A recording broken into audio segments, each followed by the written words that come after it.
Ladies and gentlemen, what is going on, and welcome to day 3 of Dunk Every Day. I am going to talk very quickly about my dunk session for today, but then I want to talk about jumper's knee and the secret that they are not telling you about jumper's knee, and how you can continue to increase your vertical jump or maintain your vertical jump and fix your knee pain at the same time so that you don't lose your bounce while you're trying to rehab your knees. But very quickly, let's get into my dunk session. What I did for my dunk session for today is it was a medium intensity day. However, my ankle was not cooperating with me. So I was supposed to dunk on 9.6 today, but my ankle, once I got to 9 foot, it just wasn't having it. So what I did today was I dunked from 8 feet all the way to 9 feet, and I just made it into a low intensity day. So I dunked on 8 foot, then 8.1, then 8.2, 8.3, 8.4, all the way up until 9 feet, and I dunked once off of each approach at each height. So same thing as my low intensity days are going to be every single time. So off my right left, my left right,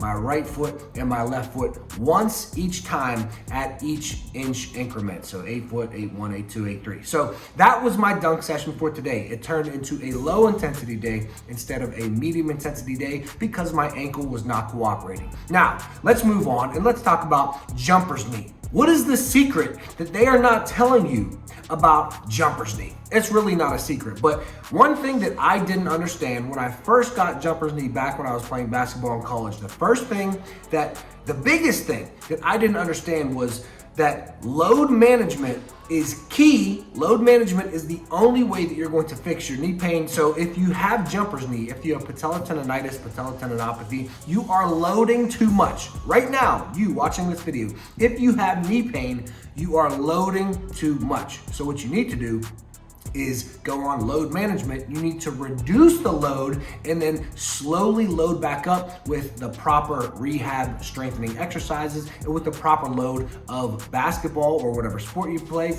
and the proper load of plyometrics. That is what you need to do to fix your jumper's knee. But what I didn't understand when I was in college was that I could reduce all of the load, but I could go more intense on posterior chain exercises.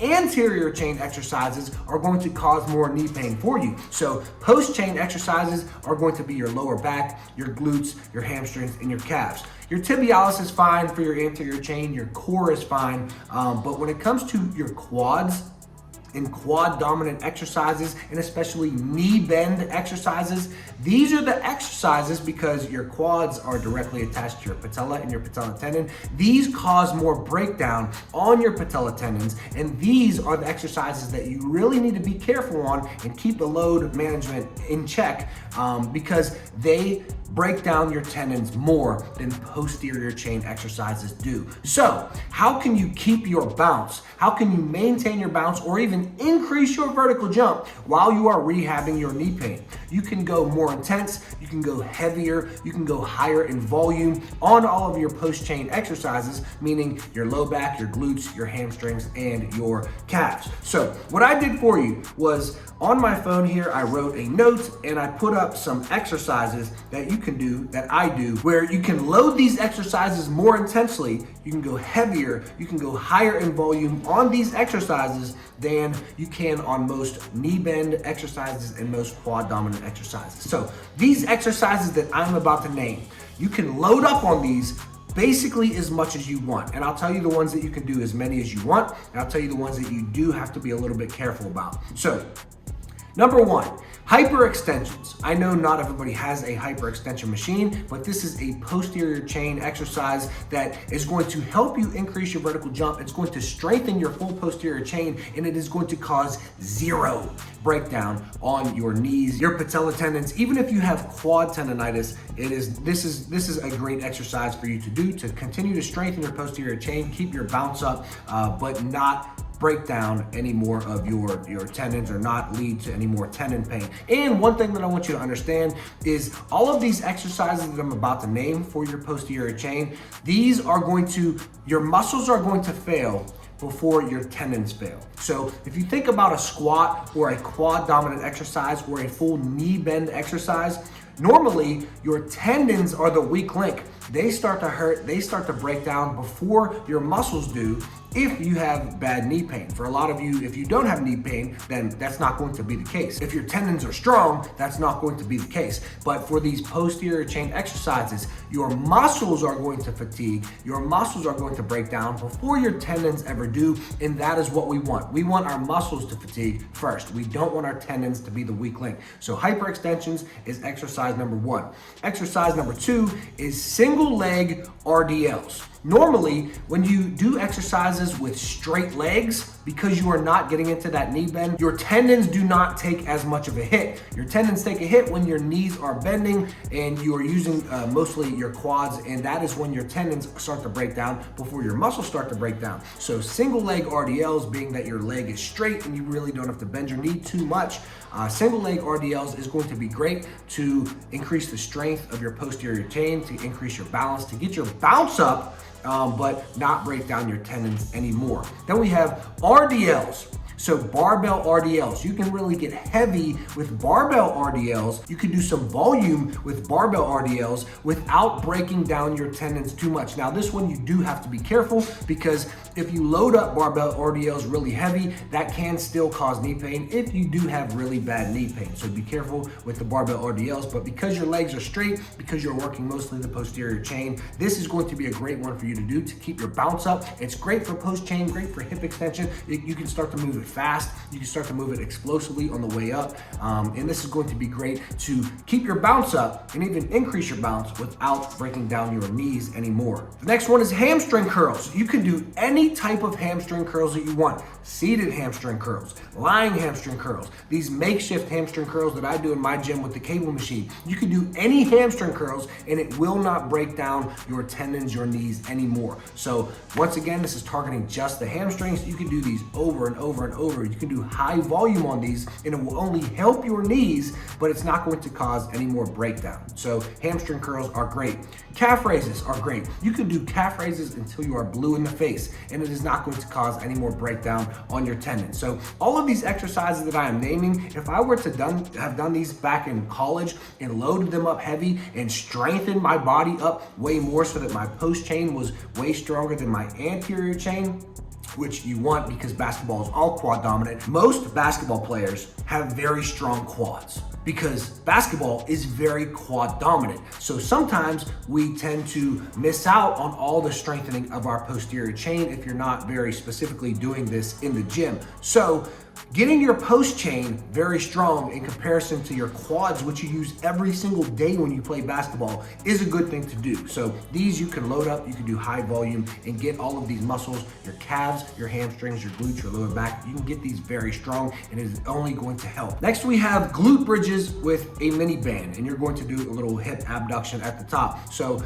this is going to be great for your glute medius. You can do these over and over and over, and it is only going to help your knees. It is only going to help your vertical jump. It's only going to help strengthen you, and it's not going to cause too much breakdown of your tendons. Same thing with clams. Clams with the mini band, you can do these over and over and over. It's for your glute medius, and this is going to be great for strengthening you up without breaking you down. Then we have monster walks, and we have half moons, and we have lateral side steps. These are all with a mini band. These are going to be good to do. These sometimes, if your knees are really bad, these will start to bother your knees, but for the most part, you can do these as much as you want, and it's only going to help you strengthen up without breaking down your tendons. Then we have feet elevated hip thrust. I love this one, especially if you use a plate or a dumbbell on your hips. You elevate your feet, dig your heels into the chair or the bench or the box that you are going to be placing your feet on, and you do your hip thrust, and this is going to be a great exercise to strengthen up your posterior chain, once again,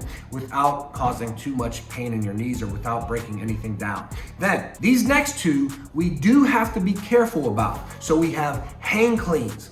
Hang cleans are going to be good. You could do hang cleans and it's most likely not going to bother your knees if you have any type of strength in your tendons. But if your knees are really bad, then hang cleans is one of those exercises because you are moving fast, because it is a power movement, you are moving explosively. That can cause some breakdown on your knees. It can cause some knee pain for you. So be careful if you do this. Remember, with knee pain in general, your tendons like slow movements. Think about a squat. Your tendons like slow squats up and down. That's really great. Your tendons eat this up like it's a cantaloupe. I don't know what made me say that. But if you move faster and you start to move faster, spring forces in faster movements are harder for your knees to handle. However, we need those fast movements, we need those spring forces to increase our vertical jump and to be good at basketball. So you can't completely avoid them, you just have to be careful and load properly, going slower at first and then progressive overloading by going a little bit faster, a little bit faster, a little bit faster. So while hang cleans is a posterior chain exercise, while it's not too much knee bend like a power clean would be, this one you do have to be careful of, so monitor it for yourself. Anything above a 2 or 3 out of 10 on the pain scale, don't do it until you work your way there. Then we have barbell hip thrusts, and barbell hip thrust is another one because you have a lot of knee bend and because people tend to load up on barbell hip thrust pretty heavy. This is one that can cause knee pain for some people if your knees are not ready for this yet. So barbell hip thrust, be careful on this one. It's a great post chain exercise, great hip extension exercise for strength and power. However, if you're gonna load up heavy, be careful of your knees because for some people, this can cause knee pain. So these are the exercises that I have you. These are mostly posterior chain exercises hitting your lower back, your glutes, your hamstrings, and your calves that are going to help you increase your bounce or maintain your bounce. And it's not going to break down your tendons like a quad dominant or a full knee bend exercise would. So there's 3 things that I want you to remember. Rule number 1 is post-chain exercises are going to be easier for your knees to handle than quad dominant and full knee bend exercises because quad dominant exercises mainly target the patellar and the patellar tendon because they are attached. Your quads are attached to your patella and your patellar tendon, so it makes it harder and it makes it more breakdown on the tendons. Number 2, spring load forces in fast movements are harder for your tendons to handle, for your knees to handle than slow movements. So start slow and then work your way up, progressive overload to faster and faster movements. And then number 3, make sure that you use your pain levels, use your pain scores to assess what you should be doing. If you have any pain that is above a 2 or 3 out of 10, then you need to stop doing that exercise and you need to reduce the load a little bit. If it's a 1, 2, or 3 out of 10, you can normally get away with that and you can continue that exercise, and it is usually going to help if you allow for enough recovery afterwards. If you have pain at a 4 through 10 out of 10, you should not do that exercise or that workout at all. You need to reduce the load. And then if you have pain 24 to 48 hours after, so even if you did a workout, even if you felt good, your body was warm. That's why normally you don't have as much pain while you are working out because your tendons are warm, your muscles are warm, your body is warmed up and ready to go for that workout. So if you don't have pain while you are working out, but then you find that 24 to 48 hours, you are feeling a little bit of pain, a little bit of ache in your knees, you do want to allow for more recovery, but then also you might want to reduce the load a little bit in your next workout because what you did, the load that you just did, was a little bit too much if you were having that pain 24 to 48 hours after. So those are the 3 rules. That is the secret to jumper's knee. The secret is you can load up heavier, you can load up more intense, you can do more volume on your posterior chain than you can on your quad dominant and your full knee bend exercises. So don't completely neglect your knee bend exercises and your quad dominant exercises. You need those. You need your isometrics, you need your squats, your eccentrics, you need all of that. You just need to reduce the load on your anterior chain exercises in your knee bend and your quad dominant exercises more than you do on your posterior chain exercises. But that's it. This is day 3 of Dunk Every Day. I will see you guys in tomorrow's video. Peace. I've been to myself, just me lately. I don't need a lot.